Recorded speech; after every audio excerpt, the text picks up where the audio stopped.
Okay, good morning to everyone. Thank you for registering and your interest in PEFerence and this webinar on humans from PEF production. I am Freya from nova-Institut, and today Tom Claassen is giving you a presentation on Furanic Humins that are a co-product from PEF production and the applications. He is a business development manager humans at Avantium, among other roles. And PEFerence is a 5-year flagship project to establish an innovative supply chain for FDCA and PEF. Today, we will record this whole webinar, and you can receive the recording afterwards. I will send to all registrants the link in the next few days to review the video. If you have any questions, please place them in the Q&A box. And after the 30 minutes presentation, we will discuss the questions with Tom. The presentation slides will not be published. Okay, Tom, are you ready? Oh, we can't hear you.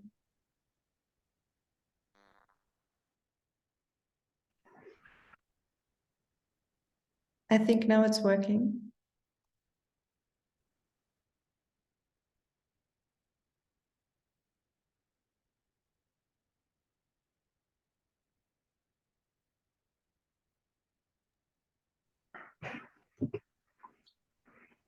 Can you hear me now, Freya?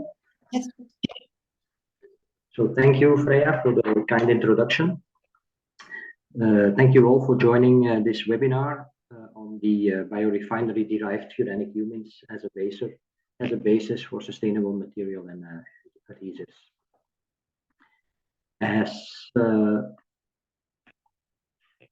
As Freya indicated already, we are doing this webinar in the frame of the PEFerence project. The PEFerence project is a 5-year EU flagship project to establish an innovative supply chain for FDCA and PEF. PEF is a bio-based plastics which can be used to produce bottles, films, and fibers. And the purpose of this PEFerence project is to establish an industrial scale, cost-effective biorefinery flagship plant for the production of FDCA, which is one of the building blocks of the PEF polymer. During this webinar, I will introduce Avantium, which is the company I'm working for. We will have a close look at Furanic Humins, how these are formed. We will have a look at the characterization of the humins. And we will look at the specific humins which are produced as a side product in Avantium PEF production. We will then also have a close look at the properties which will be the basis for application development of these humins to then come to conclusions and give you the time for some questions and answers. Avantium is a Amsterdam-based company, and our mission is to create and commercialize disruptive technologies and products to accelerate the transition to bio-based and circular plastics. We do this by a continued innovative research across disruptive technologies, which are developed in the lab and then scaled up in pilot plants. Once these processes are scaled up in the pilot plant and products are validated, these are scaled up to demonstration level, and these demonstration plants are used to demonstrate the technology again and to allow a commercial launch of the products. Once this is done, we commercialize the products and the processes to an industrial scale, and this is done by licensing. So the aim of Avantium is to develop technologies and license them out rather than run commercial plants ourselves. Looking at the PEF production, so Avantium Renewable Polymers is focusing on PEF, PEF for the production in production of packaging, textiles, and films. In these different markets, PEF can be used as an alternative to PET, but PEF is offering some superior properties for when it comes down to strength, but also to barrier properties. For instance, PEF allows to go thinner film thinner in the bottle grades, but also to produce stronger products. PEF is a polymer which is produced out of two precursors, being FDCA, furandicarboxylic acid, and plant-based monoethylene glycol. The ICSI process, which Avantium has developed, so the ICSI process is the basis for the FDCA production, and the FDCA production is a process starting from sugars to this furandicarboxylic acid.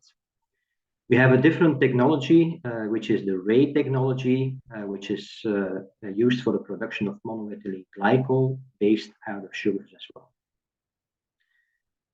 The flagship plant that we are building right now is for the production of the FDCA.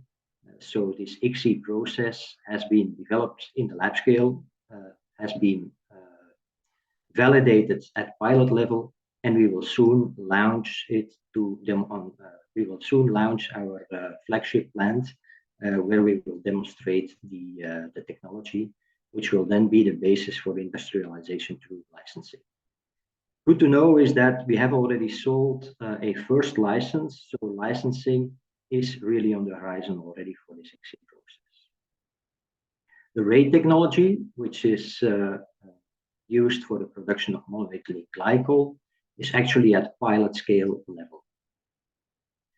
Upstream, we have also our DAWN technology, which will allow us in the future to produce sugars out of forestry and agricultural wastes. So looking at the ICSI process, as mentioned for the production of FDCA, this is a two-step process starting from sugars towards the furandicarboxylic acid. And the first step is a sugar dehydration, which is then followed by an oxidation, which is then leading to the production of FDCA. In this first step of sugar dehydration, where we produce an intermediate alkoxymethylfurfural, we have two side products being produced, which is the Furanic Humins and methyl levolinate. So this is where the Furanic Humins originate from. So since we are producing our flagship plant in Delfzijl, which will be completed in the course of 2024, and from which we will launch the commercialization of FDCA and PEF, we will also have some substantial amounts of Furanic Humins, which we will have produced in the plant, and which we will also commercialize as from 2024. So how are these humins now being formed? When we have a biomass, biomass is composed of cellulose and hemicellulose. Cellulose is a polymer which is mainly composed of C6 sugars. The dehydration of sugar, C6 sugars, leads to HMF. Hemicellulose is the other component in the biomass. It's mainly composed of sugar, C5 sugars, and dehydration of this is leading to furfural. Now, when all these components are exposed to temperature and pressure in a watery environment with an acid catalyst, we see the formation of a polymer structure, which is combining all these available monomers in a polydisperse three-dimensional molecule, which you can see on the screen right here. So this is a rather complex molecule, which is being formed here as a side product. In Avantium's process, we also start from sugars, and during this process we get formation of HMF, but also of furfural, methyl levolinate, and levolinic acid as side products. And we are also working in a watery environment under temperature and pressure with an acid catalyst, which is as a result also leading into humins formation. The difference, however, with the humins formation, which we have seen on the previous slide, is that the Avantium humins are less condensed than the humins which were seen on the former slide, and there's also oligomers in the mixture. Now, if we look at humins and we characterize these, we see that, as mentioned, humins is a heterogeneous and polydispersed macromolecule with a furanic structure, which is composed around 65% carbon, 30% of oxygen, and around 5% of hydrogen. We see some functionalities in this structure, and we will come to that later as well. But the functionalities which we are seeing in this polymer are alcohols, ketones, and aldehydes. Now, if we look at Avantium's humins, which, as I mentioned, are a bit different from the synthetic humins, which are in the literature, which you can find in literature, is that Avantium's humins are composed of actually Avantium's humins are a mixture of hydrophilic and hydrophobic macromolecules. As you see here on the graph, we have high molecular weight molecules in the mixture. This higher molecular weight fraction is very hydrophobic and non-water soluble. The lower molecular weight fraction is hydrophilic and is water soluble.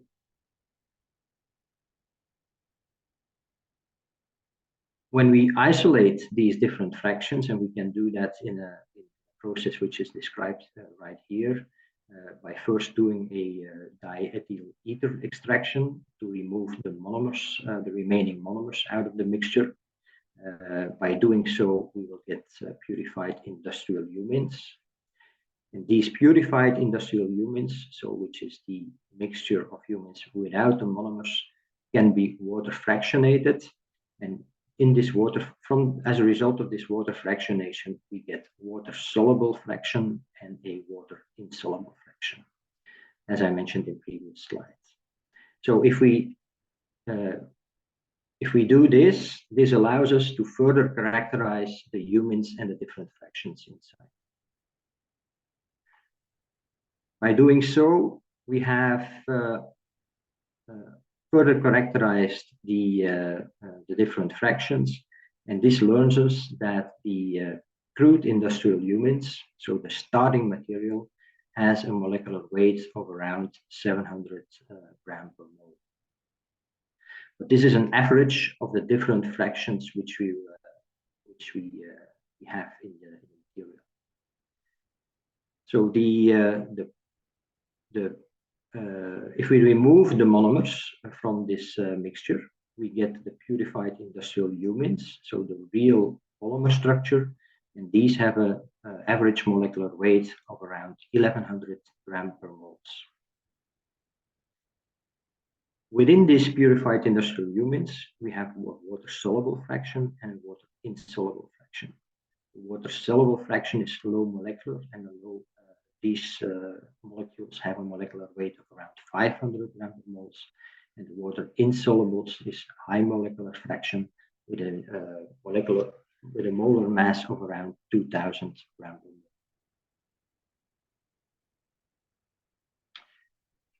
If we then look at the functionalities within the humins, we have done that with an NMR analysis, and to characterize or to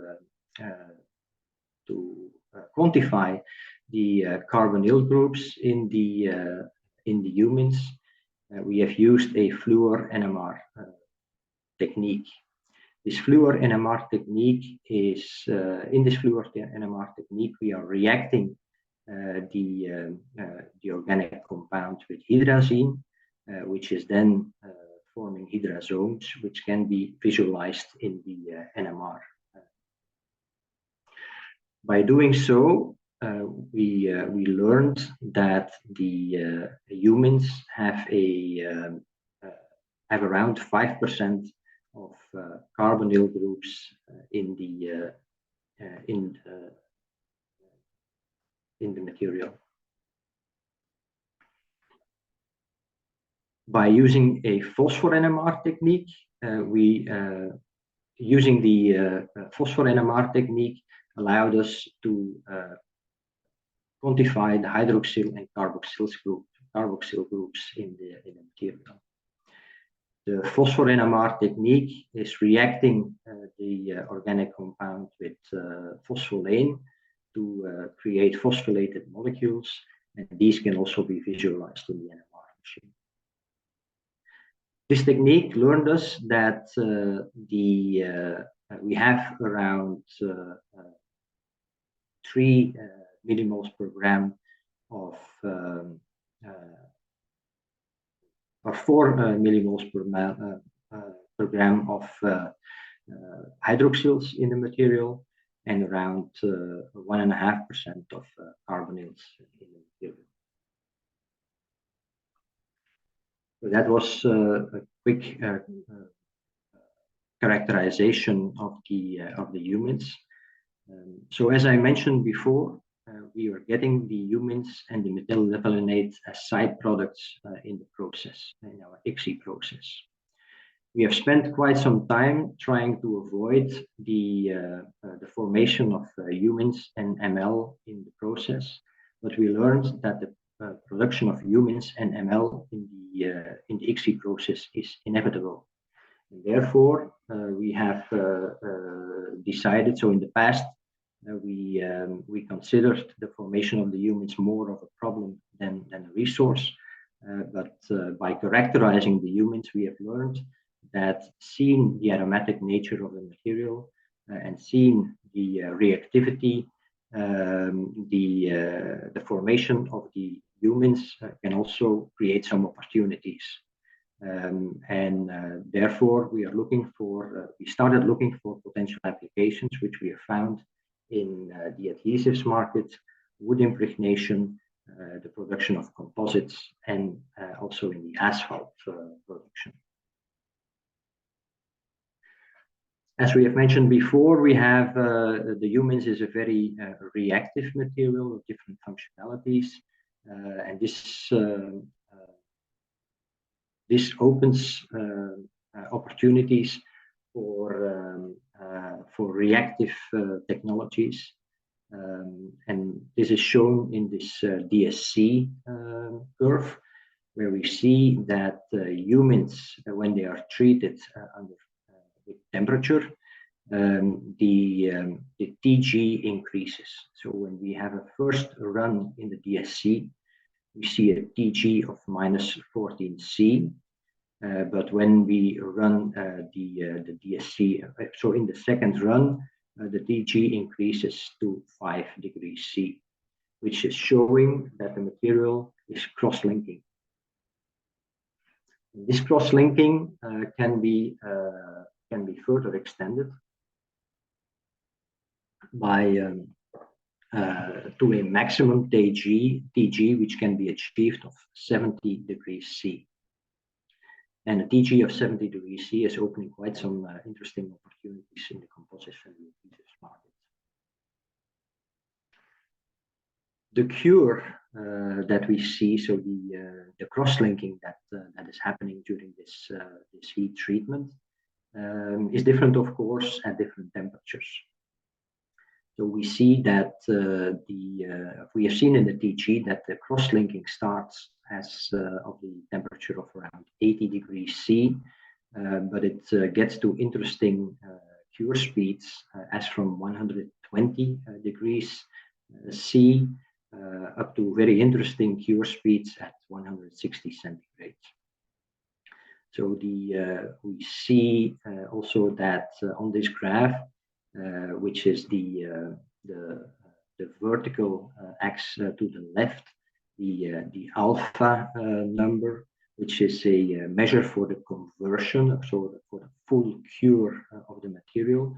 We see that when we apply a heat of around or a temperature of around 140 degrees C to the material, the humins are curing in acceptable time ranges. This cure speed can also be affected by catalysts. One of the potential catalysts which can be used is paratoluene sulfonic acid, and when we add this catalyst to the system, we see a shift of the cure temperature from 140, 150 degrees C down to 120 or 110 degrees C as an acceptable cure temperature. So this, as a summary, the Furanic Humins is a black viscous liquid which we get as a side stream, which is soluble in different solvents, partially soluble in water, and it has different functionalities. As we have seen, it has hydroxyl functionalities, carbonyl and carboxyl functionalities, and due to these multiple reactive functionalities, humins can undergo cross-linking reactions at temperatures between 120 and 160 degrees C. Since these humins will be 100% bio-based and will be available as from 2024, it's a very interesting material to produce 100% bio-based materials, structural materials, and other materials. So which potential applications do we see? Due to the cross-linking properties, we see potential applications in natural fiber composites, in plywoods and other panel productions, wood panel productions. We see potential applications in wood impregnation, but also in bio-based asphalt as a replacement or a partial replacement of bitumen asphalt. Looking at natural fiber composites, what we want to achieve in the composite market, or when we want to shift to fully bio-based composites, is to use natural fibers, impregnate them with a 100% bio-based resin to get to a 100% bio-based composites. So humins can be used as a resin to bind these fibers together. So the process which is then being used is to heat up the humins to get them to a acceptable viscosity level. We heat them up to a temperature of between 60 and 80 degrees C, maximum 120 degrees C. We add a 1 to 2% of paratoluene sulfonic acid as a catalyst. We mix it well, impregnate the fibers, and then cure at 150 degrees C for a time period of 10 to 15 minutes. And this is leading to composite materials with an interesting stiffness, very good hydrophobicity, and we also see a good interaction of the resin with the fibers, which is essential for good mechanical properties of the final composite material. Another potential application is the production of 100% bio-based plywood or chipboard or fiber boards. It's a similar process here. We heat up the humins to a temperature of 60 degrees C to get to an acceptable viscosity level. Eventually, we can add a solvent, which can be water or a different solvent to further reduce the viscosity. This mixture can then be used to be mixed with the wood, and then also in a press, the panels are being pressed and cured. Another potential application is wood impregnation. Why is this used? In nature, we have softwood and hardwood. Hardwood have very interesting properties which can be used for construction purposes, but hardwood is more expensive than softwood. So therefore, it can be interesting to impregnate softwood to get to give the softwood mechanical properties which are similar, and also durability properties which are similar to hardwood. This is leading to wood materials with dimensional stability and good bioresistance at lower cost compared to hardwood. So how is this done? This can be done with humins as well. How can this be done? Again, we heat up the humins to get it to an acceptable viscosity level. We mix it with water or another solvent, and then we first dry the wood. We impregnate it with the mixture which we prepared, and then cure it at an elevated at the temperature to get again to a cured resin within the wood. What we then see is that the humins have impregnated the cell membranes, and while in the cell membranes, the humins are cured, and that is leading to a reinforced cell wall, which is giving the enhanced properties of the impregnated wood. Within the PEFerence project, there's also a work package which is further looking into the details of this process, and we foresee another webinar discussing the results of this work in the course of 2024. And then finally, another application of the humins is in the asphalt production. So in asphalt, one of the main components in asphalt is bitumen. We see that we have seen in some tests that we have done that humins can be blended into bitumen for the asphalt production, and we have tested two different fractions within the humins. One is the purified industrial humins, which I have described before, and the other is the water insoluble fraction of the humins, because the water insoluble fraction is very hydrophobic, and this can be of interest in the use when being mixed in the asphalt mixture. So what is very important in the asphalt is the rheological properties of the bitumen. What we see in asphalt industry is that materials with good rheological properties can overcome cracking caused by thermal shrinkage. And this cracking is a major concern because it's the reason for a lot of damage in the pavements. And this damage in pavement is, of course, can lead to significant costs.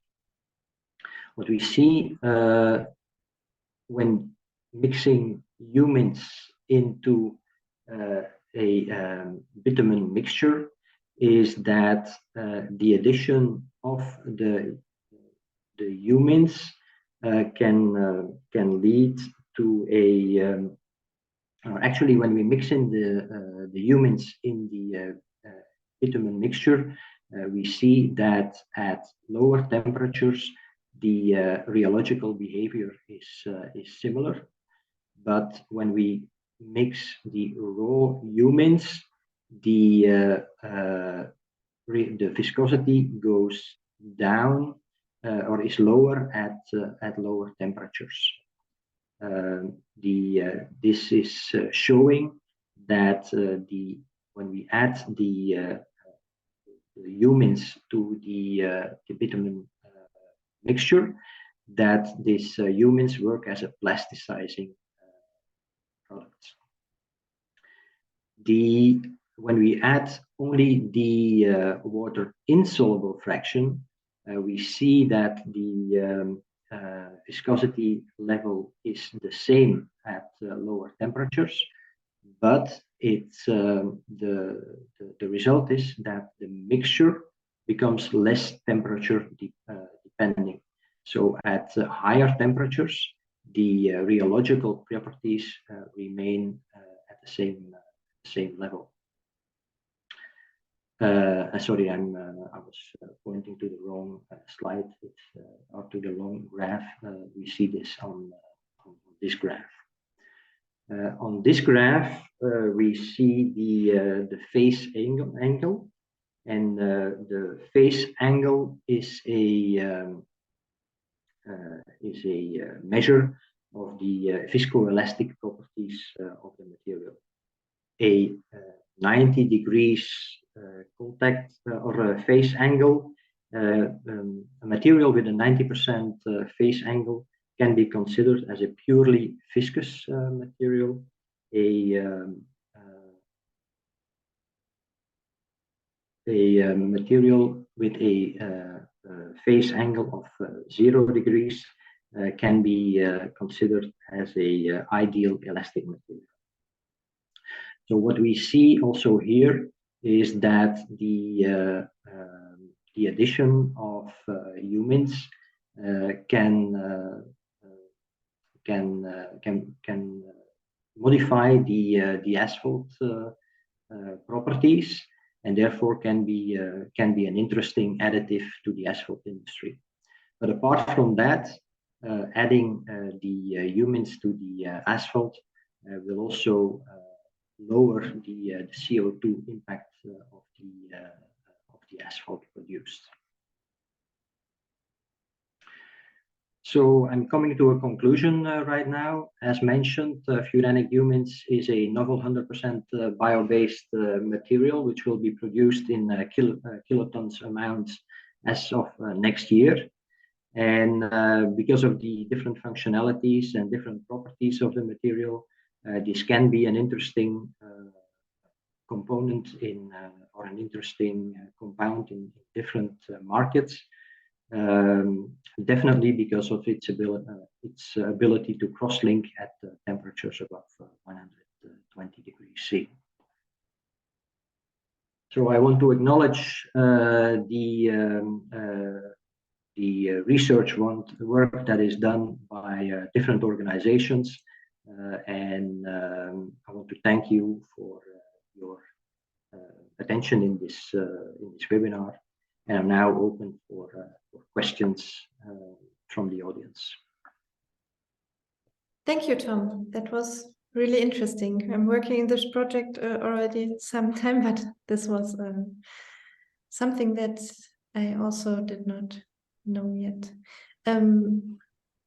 Okay, we come to the questions. How do you separate the humans from the reactors? So yeah, from the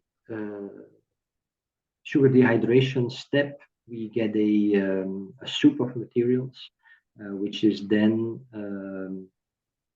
we are taking the monomers from.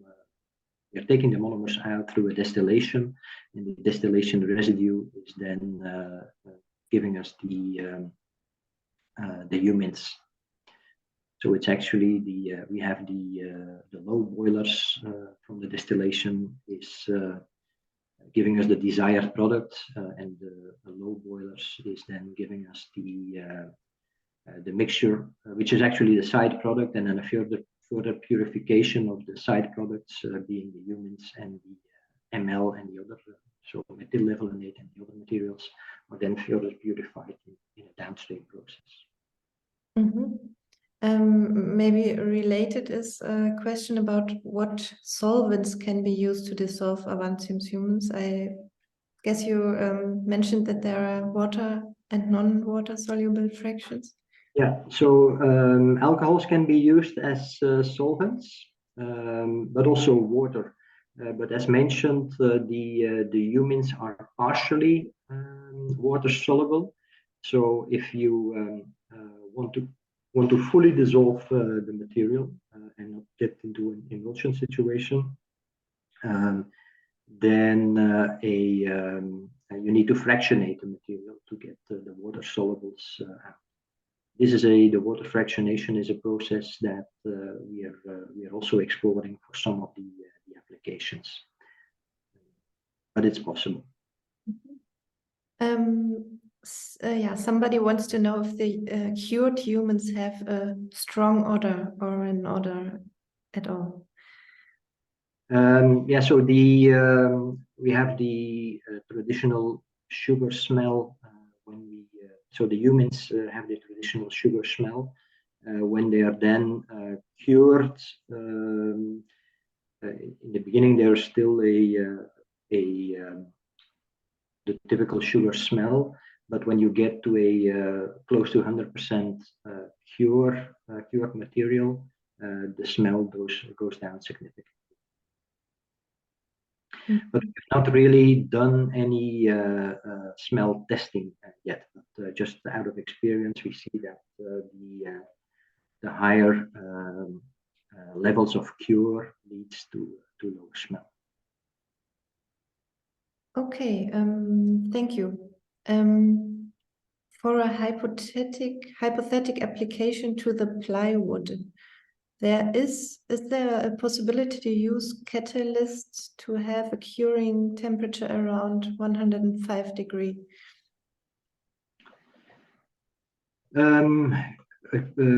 Yeah, a curing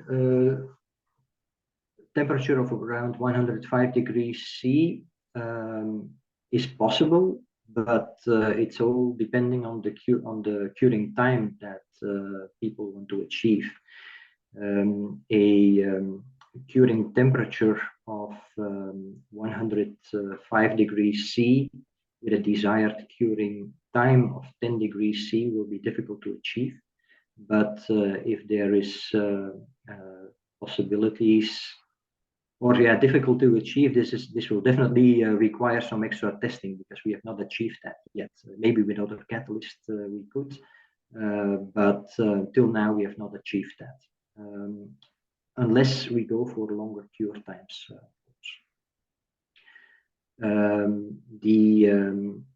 Saying that about the catalyst, so the selection of different catalysts could eventually lead to lower cure temperatures, but that will of course also have an effect on stronger catalyst will have an effect on the shelf life of the mixture that we will produce. So if you would produce a mixture of the humins with the catalyst, and you can apply it immediately, this is something that we can explore. Mm-hmm. Do you have a viscosity value to share with us? Not from the top of my head, but we have some viscosity. We have some viscosity curves, viscosity graphs, viscosity depending on the temperature. So this is something which we can share. And what I suggest is that Freya, you share my email address, and that the person who is interested in these curves drop me a few lines so that I can send you this information. Mm-hmm. Then there's a question about a toxicity profile. Do you have one? Did you test? Yes, so we have a toxicity profile. We have an SDS, which we can also share. So as mentioned, it's a polymer, but there is some furfural in there as well. So there are some toxicity concerns, but this is all documented in the SDS, and it's at, from my point of view, at an acceptable level compared to other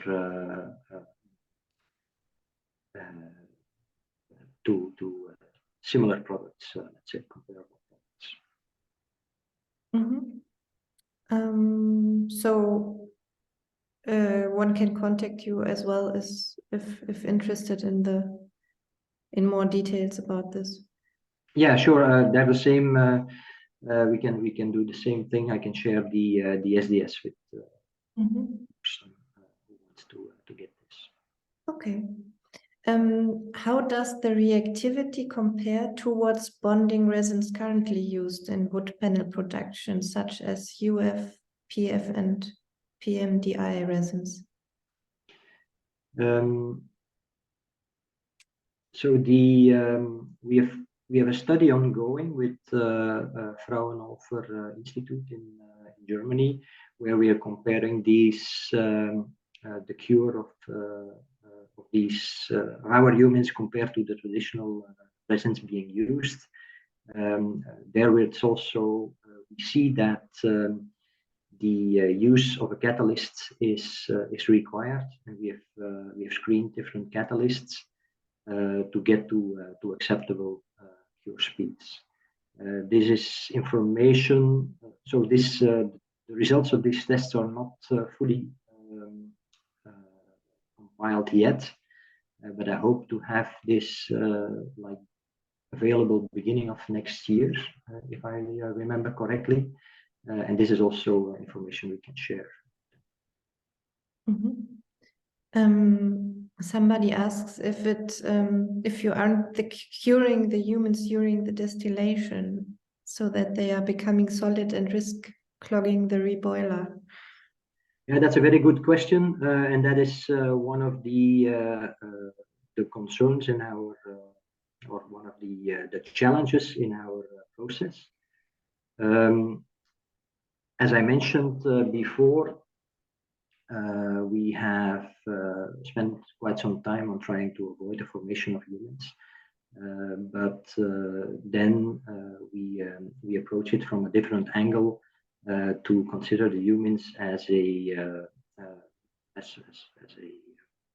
material with potential, and therefore we are also applying different severities on the distillation step to make sure that the humans are also usable in other processes. And I explained in the beginning of my presentation that there's a difference between the synthetic humans which are being described in most of literature and the humans which are being produced by Avancium. And the difference is that our humans are less condensed, and this lower condensation is the result also of a lower severity in the distillation.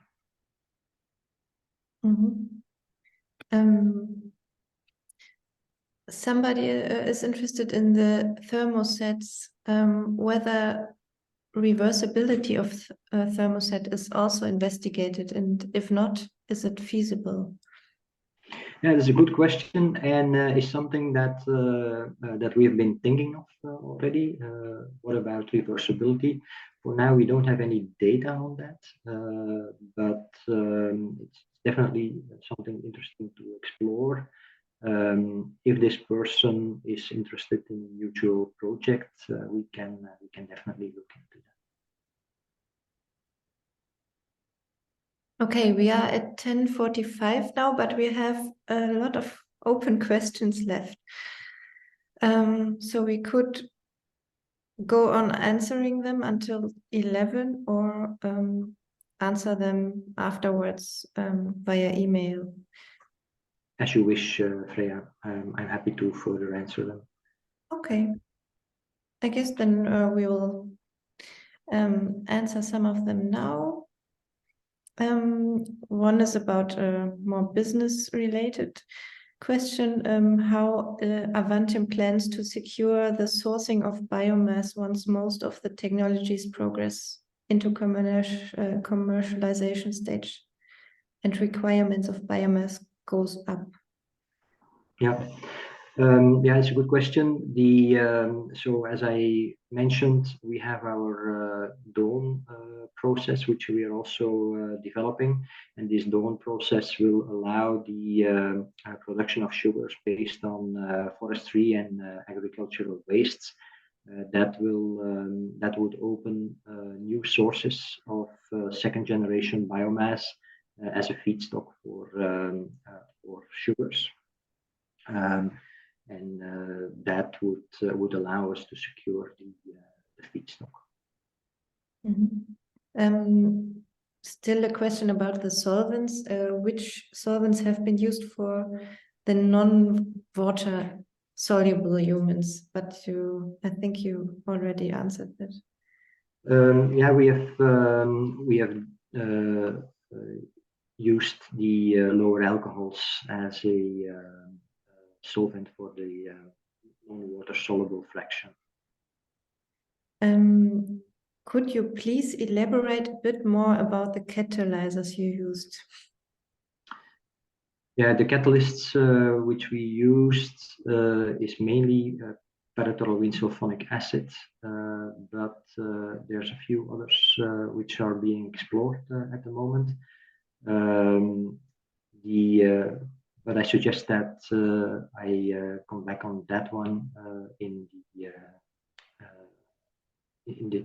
the communication that we will do afterwards. How about particle size of the humins? Yeah, as I mentioned, the humins, when they are described in literature, they are very condensed, and they are normally these are normally solids. But Avantium humins are no solids. These are very high viscous liquids. So particle size is not applicable to Avantium's humins. Okay.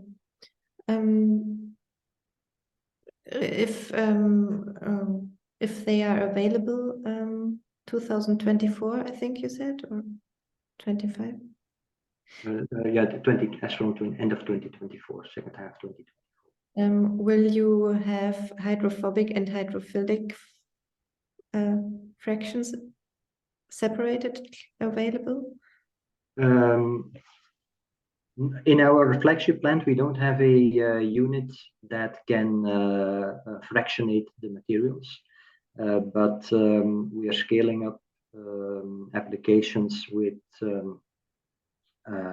which will require water-soluble humins, and these we are scaling up through a toller. So it will not be produced by Avantium itself, but we are exploring the cooperation with the toller and how this could lead to supply of fractionated materials. What is the percentage of furanic humins and RMF produced during sugar dehydration? Yeah, this is something I cannot disclose, unfortunately. Okay. And somebody wants to know the yield ratio between Avantium humins and other platform chemicals. Sorry, can you repeat? The yield ratio between Avantium humins and other platform chemicals. So I guess if this question is around the yield in our process, unfortunately, I cannot disclose this information. If it's not about our process, I do not fully get the question. It could be also about the income, but yeah. So, okay. but as we will share my email address, feel free to address that question to me. Then here's a question that I don't understand. What is the difference between benches? Are they same or not? The difference between, sorry? Benches.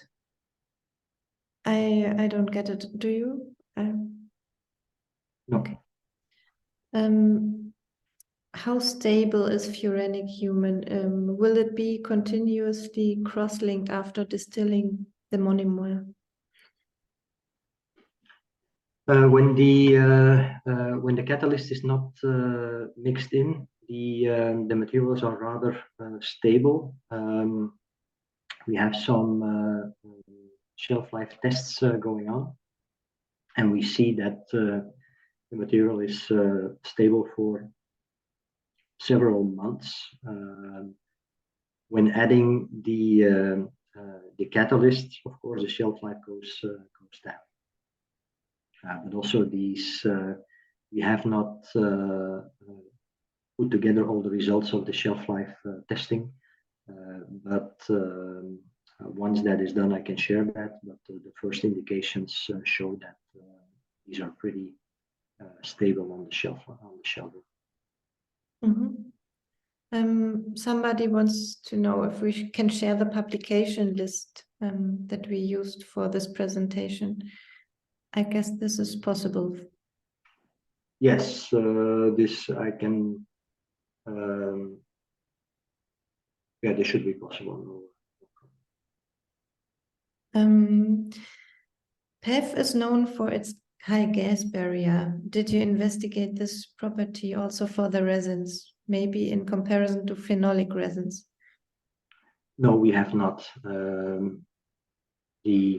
The reason for that is that for many years there has been a focus on PEF within Avantium. So on PEF we have done a lot of research. We have started application testing also on the humans, but not in the same extent as the PEF. But it's definitely a very interesting question, which we would be interested to explore as well.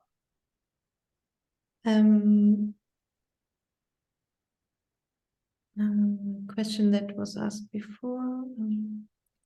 Do you think the hydrochar produced in hydrothermal carbonization HTC could be also processed with your method to obtain the characteristics of your humans?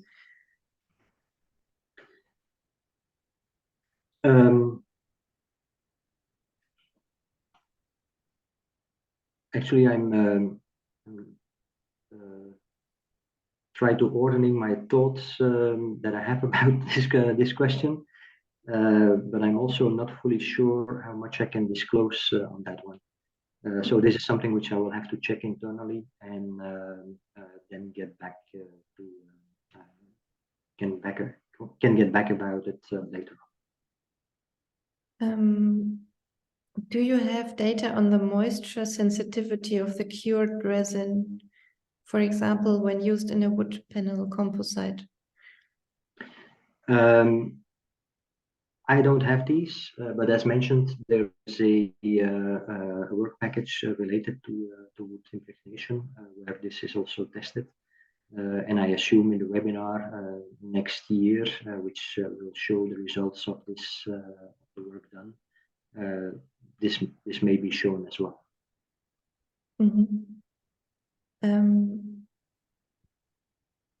How does the furfural HMF and even before the C5C6 sugars ratio affect the properties of the humans and further applications? Yeah, this is a question I would like to pass to my technical colleague if she would be in the call. Actually, I know she's attending the call, but she's not registered as a speaker. So this is also something that we will have to come back upon. Okay.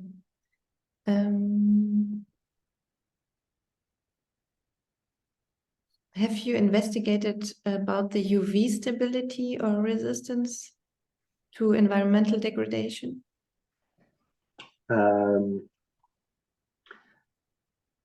Not as far as I know, although there may be some information in one publication that was done, or a PhD study that was done based on Furanic Humins a few years ago. So this is something I would have to check as well. Okay.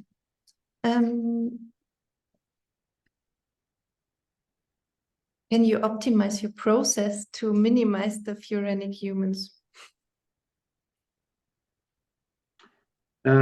Not fully, because if we would optimize our process to minimize the Furanic Humins, we would get to more condensed humins, which would not be as useful in downstream processes. So therefore, as I mentioned, we spend a lot of time trying to avoid or reduce the production of humins. But we then learned that it may be better to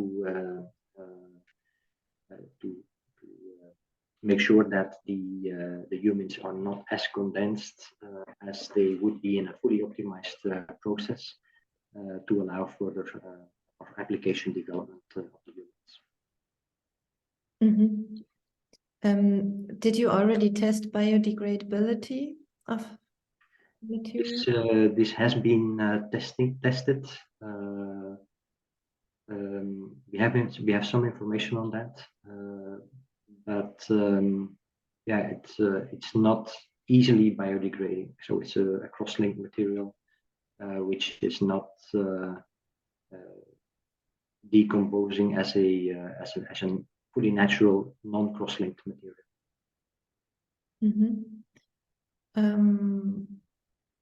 Yeah, somebody wants to know if you use ethanol for the preparation of RMF in the dehydration step. Yeah, this is something I would have to check if this can be disclosed or not.